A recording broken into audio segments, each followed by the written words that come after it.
السلام علیکم ورحمۃ اللہ وبرکاتہ۔ الحمدللہ رب العالمین والصلاۃ والسلام علی سید الانبیاء والمرسلین وعلی آلہ وصحبہ اجمعین، اما بعد۔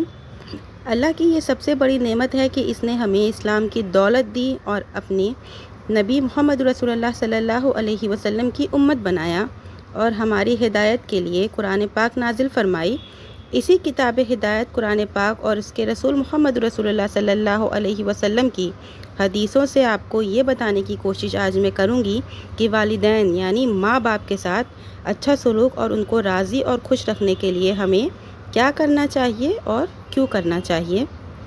اعوذ باللہ من الشیطان الرجیم، بسم اللہ الرحمن الرحیم۔ وَاعْبُدُوا اللَّهَ وَلَا تُشْرِكُوا بِهِ شَيْئًا بِالْوَالِدَيْنِ إِحْسَانًا۔ میں ان والدین کے ساتھ اچھے سلوک کی بات کر رہی ہوں جنہوں نے اس وقت ہماری پرورش اور حفاظت اور ہمیں لاڈ و پیار دیا جب ہم اتنا شعور بھی نہیں تھا ہمیں کہ ہم اپنے ماں اور باپ کو پہچانیں، لیکن اس وقت بھی ہمارا پیار ان کے دلوں میں تھا اور ہمارے لیے انہوں نے آنکھوں میں راتیں کاٹیں، پوری رات جاگ کر ہمارا خیال کیا۔ ماں نے تو 9 مہینے اپنے پیٹ میں رکھا، پھر اپنی چھاتی کا خون دودھ کی صورت میں پلایا۔ ہم یہی بات سوچیں تو اگر ہمارے اندر انسان کا دل ہے تو ہم خود ہی اپنے ہمدردوں سے اچھا برتاؤ اور انہیں خوش رکھنے اور آرام پہنچانے کے لیے کوشش شروع کر دیں گے۔ لیکن میں یہاں بات کروں گی اسلام کی اور دین کی، اللہ کے رسول محمد رسول اللہ صلی اللہ علیہ وسلم کی۔ اللہ رب العالمین کا ارشاد ہے وَبِالْوَالِدَيْنِ إِحْسَانًا، اور ماں باپ کے ساتھ اچھا سلوک کرو۔ اسی پر بس نہیں ہے بلکہ یہ بھی فرمایا کہ وَإِمَّا يَبْلُغُنَّ عِندَكَ الْكِبَرَ أَحَدُهُمَا أَوْ كِلَاهُمَا فَلَا تَقُل لَّهُمَا أُفٍّ وَلَا تَنْهَرْهُمَا وَقُل لَّهُمَا قَوْلًا کریما۔ اگر تمہارے سامنے تمہارے والدین میں سے کوئی یا دونوں بوڑھے ہو جائیں تو ان کو اف مت کہنا، نہ ڈانٹنا اور نہ ان سے نرم باتیں کرنا اور نہ ان کے ساتھ ہمدردی کرنا، اور یہ دعا کرتے رہنا رب ارحمہما کما ربیانی صغیرا۔ یہ دعا آپ نے بہت بار سنی ہوگی، ہمیں اپنے والدین کے حق میں یہ دعا کرتے رہنا چاہیے۔ اس کا ترجمہ ہے اے رب بے کائنات ان دونوں پر رحم کرنا جیسا کہ ان دونوں نے مجھے بچپن میں پالا ہے۔ ایک بار محسن کائنات صلی اللہ علیہ وسلم سے فرمایا کہ وہ شخص ذلیل اور رسوا ہو۔ تمام صحابہ اکرام تڑپ اٹھے اور پوچھا یا رسول اللہ صلی اللہ علیہ وسلم کون ذلیل اور رسوا ہو؟ کس کے بارے میں رحمت العالمین کی زبان سے ایسی بد دعا ہو رہی ہے؟ آپ نے جواب دیا کہ جس نے اپنے والدین میں سے کسی ایک کو یا دونوں کو بڑھاپے کی حالت میں پایا پھر بھی ان کے ساتھ ہمدردی اور نرم سلوک یعنی اچھا سلوک کر کے جنت میں داخل نہیں ہوا۔ والدین کے ساتھ اچھا سلوک کرنا فرض ہے، رب کائنات کے کلام سے ثابت ہے، محسن کائنات کے کلام سے ثابت ہے، صحابہ اکرام کے اقوال سے ثابت ہے، علماء اسلام کے اقوال سے ثابت ہے۔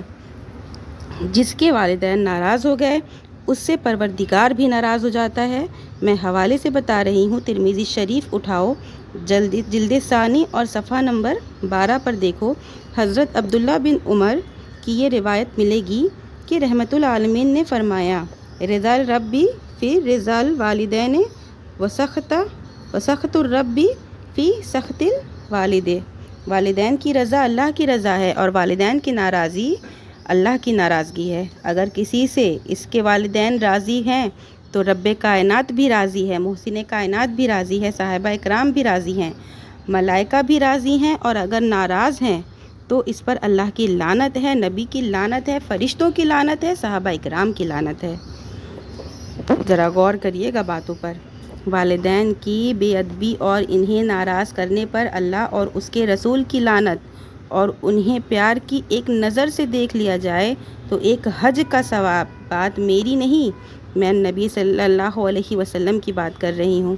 صحابہ اکرام نے سوال کیا اگر کوئی اپنے والدین کو دن میں 100 بار شفقت کی نظر سے دیکھے تو آپ صلی اللہ علیہ وسلم نے فرمایا تو اسے 100 حجوں کا ثواب ملے گا۔ رب کائنات کے یہاں کوئی کمی نہیں ہے۔ حضرت امامہ رضی اللہ عنہ سے روایت ہے کہ ایک شخص نے محسن کائنات صلی اللہ علیہ وسلم سے پوچھا کہ اے اللہ کے رسول، والدین کا حق کیا ہے؟ سنو، میرے نبی کریم صلی اللہ علیہ وسلم کا جواب تو سنو۔ رحمت العالمین فرماتے ہیں ہما جنتک و نارک، وہ تمہاری جنت اور جہنم ہے۔ غور کرو والدین کیا ہیں۔ حدیث شریف میں ہے کہ جو شخص والدین کی فرما برداری کرتا ہے، ان کے ساتھ اچھا سلوک کرتا ہے، تو اس کے لیے جنت کے دروازے کھول دیے جاتے ہیں، اور اگر ایک ہو تو دروازہ کھول دیا جاتا ہے۔ اگر والدین کی نافرمانی اور بے ادبی کرتا ہے تو اس کے لیے جہنم کا دروازہ کھول دیا جاتا ہے، اور اگر ایک ہوں تو بھی دروازہ کھول دیا جاتا ہے۔ تم نے یہ واقعہ سنا ہوگا، زمانے رسالت کی بات ہے کہ اللہ نے والدین کے ساتھ دنیا ہی میں اس کا برا انجام دکھا دیا۔ ایک صحابی ہیں علقمہ، بڑے نیک نمازی، صدقہ و خیرات کے پابند، لیکن بیوی کو ماں سے بڑھ کر سمجھتے ہیں۔ بیوی کی وجہ سے ماں کے ساتھ سلوک اچھا نہیں کیا۔ ماں علقمہ سے ناراض ہیں، وہ بیمار ہوئیں، آخری وقت ہے، لیکن کلمہ طیبہ لا الہ الا اللہ زبان پر نہیں آ رہا، ہچکیاں لے رہے ہیں اور سب دعا کر رہے ہیں، لیکن حالات سخت ہیں۔ علقمہ تکلیف سے تڑپ رہے ہیں۔ نبی کریم صلی اللہ علیہ وسلم کو خبر دی گئی۔ آپ نے فرمایا اس کے والدین زندہ ہیں؟ بتایا گیا کہ ماں زندہ ہے۔ نبی نے فرمایا اے بڑھیا، تیرے ساتھ علقمہ کا سلوک کیسا تھا؟ بڑھیا نے جواب دیا ہے میرا بیٹا نیک اور اچھا تھا، لیکن اپنی بیوی کو مجھ سے زیادہ مانتا تھا۔ آپ نے فرمایا تم اسے معاف کر دو۔ بڑھیا نے انکار کر دیا۔ محسن کائنات نے حضرت بلال کو حکم دیا کہ لکڑیاں لاؤ اور علقمہ کو اس میں ڈال دو۔ یہ سن کر بڑھیا تڑپ اٹھی اور کہا کہ میرے علقمہ کو جلا دیا جائے گا۔ ممتا جوش میں آ گئی اور بڑھیا نے کہا میں آپ کو اور سب کو گواہ بنا رہی ہوں کہ میں نے علقمہ کو معاف کر دیا۔ بس اتنی بات ہوئی کہ علقمہ اللہ کو پیارے ہو گئے اور اللہ نے ان کی موت کی تکلیف کو دور کر دیا۔ سوچیں کتنی بڑی ناراضگی ماں کی اور کس حد تک تکلیف سہنا پڑتا ہے اگر ماں باپ ناراض ہو جاتے ہیں تو۔ آپ نے جریج کا واقعہ سنا ہوگا۔ یہ بنی اسرائیل کا ایک عابد و زاہد نوجوان تھا اور اپنے عبادت خانے میں نماز پڑھ رہا تھا کہ ماں نے اسے آواز دیا۔ تھوڑی دیر کے لیے سوچا کہ کیا کروں، لیکن نماز پڑھتا رہ گیا۔ ماں نے پھر آواز دی اور پھر وہ تردو میں رہ گیا کہ کیا کروں۔ دوسری بار تیسری بار میں جب جریج نے جواب نہیں دیا تو ماں کو غصہ آیا اور اس نے بد دعا دی کہ جریج کی موت کسی بدکار عورت کا منہ دیکھے بغیر نہ ہو۔ ماں کی بد دعا کا اثر یہ ہوا کہ کچھ روز بعد ایک غیر شادی شدہ عورت کا لڑکا ہوا اور اس نے اس کا الزام جریج پر رکھ دیا۔ پھر کیا تھا، سب ناراض ہو گئے، اس کا عبادت خانہ ڈھا دیا گیا اور اسے بھی مارا پیٹا گیا، لیکن اللہ نے پاکدار امن جریج کو ایسے بچایا کہ اس لڑکے نے جو بتایا کہ میرا باپ فلاں چراوا ہے۔ اسی لیے یہ مسئلہ ہے کہ اگر ماں آواز دے تو نفل نماز توڑ کر اس کی آواز پر آنا ہے اور اس کا حکم پورا کرنا ہے۔ یہ بھی اس دنیا میں ماں کی نافرمانی اور اس کی بد دعا کا اثر ہے کہ ایک سچا واقعہ ہے اور صحیح بخاری میں اس حدیث کا ذکر ہے۔ آپ یہ جانتی ہیں کہ ہمارے رسول صلی اللہ علیہ وسلم کی ماں آپ کو چھوٹے میں روتا ہوا چھوڑ گئیں، لیکن آپ کی ماں حلیمہ سعدیہ زمانے تک زندہ رہیں اور ایک بار آپ سے ملنے آئیں۔ آپ صلی اللہ علیہ وسلم نے انہیں بیٹھنے کے لیے اپنی مبارک چادر بچھا دی۔ صحابہ اکرام یہ دیکھ کر پریشان تھے، لیکن انہیں بتایا گیا کہ یہ آپ صلی اللہ علیہ وسلم کی ماں ہیں جو آپ کو دودھ پلائی تھیں۔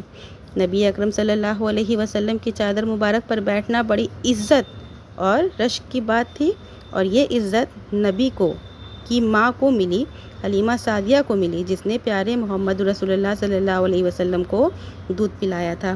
اسی سے اندازہ کیجئے کہ والدین اور ان کی ماں کا کیا رتبہ ہے، اور انہیں خوش رکھ کر ہم اللہ اور اس کے رسول صلی اللہ علیہ وسلم کو راضی اور خوش رکھ سکتے ہیں۔ میں سمجھتی ہوں کہ میں نے والدین کے بارے میں بہت کچھ بیان کر دیا ہے، عمل کے لیے تھوڑی بات بھی بہت ہے۔ آخر میں اللہ سے دعا ہے کہ ہمیں نیک عمل اور اپنے والدین کے ساتھ اچھا حسن سلوک کرنے کی توفیق دے، آمین۔